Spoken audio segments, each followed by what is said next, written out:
महाराष्ट्रामध्ये विधानसभेच्या सार्वत्रिक निवडणुका झाल्या आणि 105 अधिक 56 असं 161चं पूर्ण बहुमताचं आणि अपक्ष पुन्हा वेगळं असं सरकार भारतीय जनता पार्टी, शिवसेना आणि सर्व घटक पक्षाच्या आघाडीचं आघाडीचं महायुतीचं सरकार येईल असं वाटत असतानाच महाराष्ट्राच्या राजकारणामध्ये काय काय घडलं आपल्याला माहिती आहे आणि त्याच्यामधून शिवसेनेच्या महत्त्वाकांक्षेपायी लोकांनी कौल दिलेला असतानासुद्धा ज्यांचा झेंडा एक नाही, ज्यांची तत्त्व एक नाही, ज्यांचे विचार एक नाही, ज्यांनी एकमेकाला प्रचंड शिव्या घातलेल्या आहेत, अशा सगळ्यांनी मिळून सरकार बनवण्याचा निर्णय केला. ते सरकार बनण्याला आज वर्ष पूर्ण झालेलं आहे.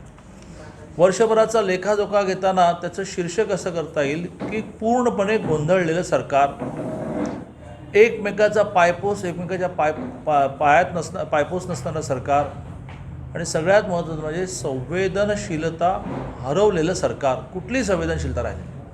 अगदी 15 दिवसापूर्वी 3 आठवड्यापूर्वी बीड जिल्ह्यामध्ये एका तरुणीवर ॲसिड फेकलं तर काही तास ती तरुणी रस्त्यावर पडून होती, शेवटी ती गेली. काय केलं सरकारने? दिशा कायदा आणणार असं वर्ष गेलं. या दरम्यान किती महिलांवरचे अन्याय अत्याचार वाढले, लहान मुलांचे अन्याय अत्याचार वाढले. त्यामुळे संवेदनशीलता पूर्णपणे हरवलेलं सरकार असं या सरकारचं वर्णन करता येईल. प्रामुख्याने सरकार फॉर्म झाल्यानंतर काही महिन्यामध्येच कोरोनाची लाट आली. त्या कोरोनाच्या लाटीमध्ये तर त्याच्यावर नियंत्रण करण्यामध्ये, त्याला फेस करण्यामध्ये सरकार पूर्ण अपयशी ठरलं. मीच म्हणत नाही, आकडे सांगतात. संपूर्ण देशामध्ये जे मृत्यू झाले ते 1,35,233.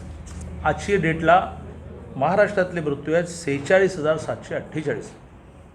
संपूर्ण देशामध्ये मृत्यूचा पर्सेंटेज आहे 1.46%, 1.46%. तर महाराष्ट्रामधलं मृत्यूचं प्रमाण आहे 2.6%. देशाच्या 10% लोकसंख्या असूनही मृत्यूचं प्रमाण देशाच्या 34% आहे. एकूण जे 5 देश जगामध्ये आहेत त्यांची संख्या सोडली तर त्यानंतर महाराष्ट्राची संख्या ह्या उर्वरित 182मधून 5,000 177 देशापेक्षा महाराष्ट्राची संख्या जास्त, 17,89,800. देशाची संख्या 92,66,697. ही सगळी आकडेवारी अशी आहे की ज्याच्यामध्ये स्क्रीनिंग पुरेसं झाले नाही, चाचण्या झाल्या नाहीत, वेळेत पेशंट आयडेंटिफाय करून त्यांना क्वारंटाईन केलं गेलं नाही, कुठल्याही प्रकारच्या हॉस्पिटलमध्ये सुविधा नाहीत, त्या सुविधा नाहीत त्यामुळे तर मृत्यूचं प्रमाण जास्त वाढलं.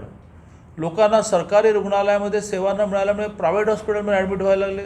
बिलं परवडेनात. मग बिलांचं आम्ही ऑडिट करणार आहोत वगैरे. काही ऑडिट काही नाही. लोकांना 2 लाख, 3 लाख, 4 लाख, 10 लाख, 15 लाख अशा प्रकारची बिलं भरावी लागली. जे कोणी चालवणार आहेत ते बघतील कसं चालवायचं. पंतप्रधान मोदी पुण्यामध्ये आहेत, मुख्यमंत्र्यांनी त्यांची भेट देखील होण्याची शक्यता आहे. काय योगा समजावा किंवा भेट होण्याची तशी शक्यता आहे? काही दोन्हीचा संबंध नाही. आज संपूर्ण देश 130 कोटीचा आणि खरं म्हणजे संपूर्ण जग 700 कोटीचं हे त्या लसीकडे डोळे लावून बसलेलं आहे. त्या दृष्टीने मोदीजींची भेट ही खूप ऐतिहासिक आहे. म्हणजे ते सिरममध्ये जाणार आहेत. ते काही थोडं वर्षपूर्तीचा आढावा घेणार आहेत. ते सिरममध्ये जाणार आहेत. त्या लशीच्या डेव्हलपमेंटच्या किंवा स्टेजचा आढावा घेणार आहेत. त्याच्यानंतर किती डोस तयार करणार आहेत त्याप्रमाणे काही प्लॅनिंग करणार आहेत. त्यामुळे मोदी जे येणार आहेत त्यांचा आणि वर्षपूर्तीचा काही संबंध नाही. त्यांनाही प्रामाणिकपणे बोलायला कोणी लावलं तुमच्यासारख्यांनी तर ते येऊच म्हणतील की इनको चलाना नाही आता तर तो लिहा केलं. मराठा क्रांती मोर्चाने इशारा दिला आहे की पंतप्रधान मोदींचा ताफा आम्ही अडवणार आहोत. त्याच्या बाबतीत कसं बघतो? यात मोदींचा मराठा आरक्षणाच्या बाबतीमध्ये केंद्राचा मराठा आरक्षणामध्ये काही संबंधच नाही. आणि त्यामुळे त्यांना ताफे अडवायचे असेल तर आम्ही काही सल्ला देत नाही. तर ते इथे राज्य सरकारचे अडवायला लागते. नेहमी त्यांना अडवा म्हणत नाही आहे. माझं म्हणणं असं आहे की सरकारने या सगळ्या आंदोलकांना घेऊन बसलं पाहिजे, थोडं घटनातज्ञाने घेऊन बसवलं पाहिजे. यात मार्ग आहेत, त्यांची इच्छा नाही आहे. आणि त्यामुळे हे जे कोणी मोदींचा ताफा अडवायला निघाले आहेत त्यांचं म्हणणं असं की बाबा काहीतरी प्रसिद्धी मिळण्यासाठी ॲक्टिव्हिटी करायची का सोल्युशनकडे जायचं आहे. सोल्युशनकडे जायचं असेल तर इथल्या मंत्र्यांना भेटीच धरा. त्यात केंद्राने अनेक गोष्टी दिल्या, ती यादी करण्याची आज वेळ नाही. पण तुम्ही काय दिलं? तुम्ही साध्या फेरीवाल्याला 5,000 रुपये नाही दिले. घरी काम करणाऱ्या आमच्या ताईला 2,000 रुपये नाही दिले. रिक्षावाल्याला एक 3,000 रुपये नाही दिले. वारंवार आम्ही ही मांडणी करत राहिलो की 12 बलुतेदारांना तुम्ही काहीतरी पॅकेज द्या. त्यांचे धंदे बंद आहेत. भाजी विक्री करणारी आमची ताई भाजी विकत नाही आहे. घरी घरकाम करायला जाणारी बाई आमची घरकामाला जात नाही आहे. पण तो कुठलंही पॅकेज दिलं गेलं नाही. असं एका अर्थाने पूर्णपणे कोरोनामध्ये अपयशी ठरलेलं हे सरकार आहे.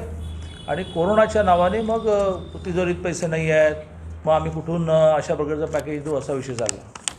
दुसरं क्षेत्र हे प्रामुख्याने कृषी क्षेत्र. बोंबाबोंब कृषी क्षेत्रामध्ये कर्जमाफी तुम्ही केली, निम्म्याच लोकांची झाली, निम्म्या लोकांची झाली नाही. कर्जमाफी झाल्यानंतर जे अकाउंट निरंक व्हायला तर झालं नाही, त्यामुळे नवीन लोन मिळायला अडचणी आल्या. नियमित कर्ज भरणाऱ्यांना तुम्ही 50,000 प्रोत्साहन अनुदान देणं तर दिलं नाही. बियाणाचं यावेळेला शॉर्टेज आलं, खताचं यावेळेला शॉर्टेज आलं, बियाणं फेक आलं, खतं फेक आली. सोयाबीन पेरला पण तो पुरेसा उगवला नाही कारण फेक बियाणं होतं. एकही विमा कंपनी पुढे यायला तयार नाही विमा उतरवण्यासाठी. त्यामुळे यावेळेला पीक विमा ह्या विषयामध्ये अडचण झाली. मोठ्या प्रमाणात अतिवृष्टी झाली, पिकाचं नुकसान झालं. आधी मारे तुम्ही म्हणत होतात की 25,000 रुपये हेक्टर आणि 50,000 हेक्टर, 10,000 रुपये हेक्टर तुम्ही घोषित केलं, तेही अजून लोकांपर्यंत पोहोचलेलं नाही. निसर्ग वादळामध्ये नुकसान झालेल्या लोकांचा भाग आणखीन वेगळा. तसं कृषी क्षेत्रामध्ये प्रचंड नुकसान झालं आणि शेतकरी हवालदिल झाला. असं पूर्ण वर्ष एका अर्थाने शेतकऱ्यांच्या दृष्टीने दिवाळी त्याची काळी दिवाळी झाली. महिलांवरचे अन्याय, मी बीडच्या घटनेचा उल्लेख केला. रोज 4 मुलींवर अत्याचार होत आहेत, प्रामुख्याने लहान मुलींवर, गतिमंद मुलींवर, मतिमंद मुलींवर. कुठे तुमचा दिशा काय था? कुठे पोलिसांचा धाक? देवेंद्रजी फडणवीसांनी मुख्यमंत्री असताना 9% कन्व्हिक्शन रेट हा 52% नेला की जेणेकरून कायद्याचा धाक निर्माण व्हावा. तिथे मस्त जामिनीवर सोडायचं आणि 5-5, 10-10 वर्ष केस चालवायची.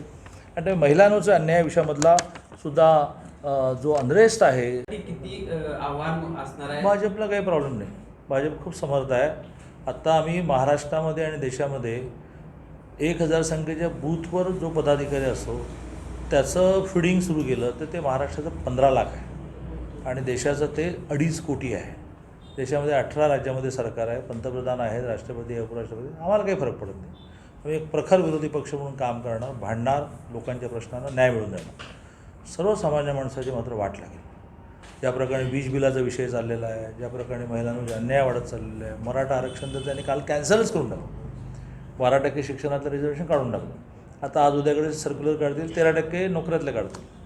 त्यातून सर्वसामान्य माणूस वटीच धरला गेला आहे. असं मुस्लिम आता अडचणी आहेत, त्याच्याबरोबर कोरोनाचं संकट आलं. नेहमी म्हणजे महावितरणचं असलं तरी महावितरणवर किती कर्ज करून ठेवले हे सांगितलं जातंय.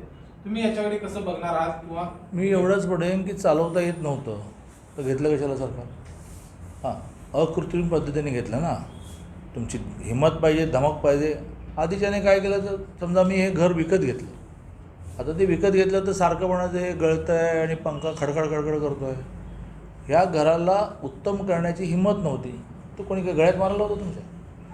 त्यामुळे तुम्हाला समजा असं वाटत असेल की इतकं कर्ज झालं आहे, विजेची बिलाची थकबाकी इतकी झाली आहे, तितकी झाली आहे, सोडून द्या, आनंद आहे. आमचं काही ऑब्जेक्शन नाही त्याच्यात. सरकारला 5 वर्ष पूर्ण होते, त्याच्या संदर्भात काय लेखाजोखा कसा? सरकारला 1 वर्ष पूर्ण होतानाचा लेखाजोखा मी मांडला की पूर्णपणे गोंधळलेलं, अपयशी, संवेदनशीलता संपलेलं असं हे सरकार आहे. आणि याचा आम्हाला फरक कमी पडतो कारण 105 आमदार आहेत, विधान परिषदेमध्ये 25 जण आहेत, आता 6च्या 6 जागा निवडून येत आहेत, खासदार आहेत, केंद्रात सरकार आहे. आम्हाला फरक पडत नाही. सर्वसामान्य माणसाचं मात्र यात प्रचंड नुकसान होत आहे आणि त्यामुळे पूर्ण अपयशी सरकार. दादा, सामनाच्या मुलाखतीवेळी सामनानं घेतलेल्या सुशांत सिंग प्रकरणावरून अगदी घात आहे अशा खालच्या शब्दामध्ये टीका झाली. काय सांगाल याची? मी त्यावर म्हटलं की मुख्यमंत्र्यांनी त्यांचे शब्द जपून वापरायचे असतात, त्यांच्या पदाची गरिमा ठेवायची असते. तर हे शब्द त्यांना वापरायचे असतील तर त्यांचा अधिकार आहे. पण असं तुम्ही म्हणण्याने आम्हाला काही फरक पडत नाही. सत्ताधारी त्याच्या बाबतीत काय सांगा? माझ्या माहितीप्रमाणे नितीन राऊतांनी लगेच उत्तर दिले की मी उपमुख्यमंत्री अजित पवारांशी बोलूनच निर्णय घोषित केला होता. वारंवार आम्ही ते म्हणतो आहे की सरकार पडण्याची आस लावून आम्ही बसलेलो नाही आहोत, पण फॅक्ट पण नाही मांडायची किंवा यांच्यामधला जो विसंवाद वाढतो आहे त्याचा सर्वसामान्य माणसांना फटका बसतो आहे. तर नितीन राऊतांनी आत्ताच स्टेटमेंट दिल्याचं कळलं किंवा मी अजित पवारांशी बोलूनच निर्णय घोषित केला होता. दादा तुम्ही म्हटलं की सगळ्याच क्षेत्रात हे सरकार अपयशी ठरले, मात्र हे सरकार जर पुढचे 4 दिलेल्या कोर्टात काय सांगाल? राज्य सरकारची कारवाई चुकीची होती हे स्पष्ट झालं असं म्हणायचं? मुंबई नाही, असं आहे की कालच संविधान दिन झाला, घटना दिन. स्वर्गीय बाबासाहेब आंबेडकरांनी जी घटना लिहिली की तिला 1000 वर्ष त्याच्या आत्म्याला हात लावावा लागणार नाही, काय झालं तर काय करावं, काय झालं तर काय करावं, त्या घटनेवर त्यांचा विश्वासच नाही ना. आता हायकोर्टाविरुद्ध आरडाओरडा करायला मोकळे की आमच्यावर अन्याय झाला. म्हणजे देवेंद्रजी आणि अजित पवारांचा शपथविधी झाल्यानंतर कोर्टाने जो निर्णय तुमच्या बाजूने दिला, वा वा वा सुप्रीम कोर्ट चांगलं, आणि लास्ट इयरची परीक्षा घ्यायलाच लागेल असा निर्णय दिला की सुप्रीम कोर्ट मॅनेज झालं. तसं कंगनाच्या बंगल्याच्या बाबतीमध्ये एक जोरदार चपराक मिळाली सरकारला की तुमची ॲक्शन चुकली, तर आता म्हणणार की हायकोर्ट मॅनेज झालं.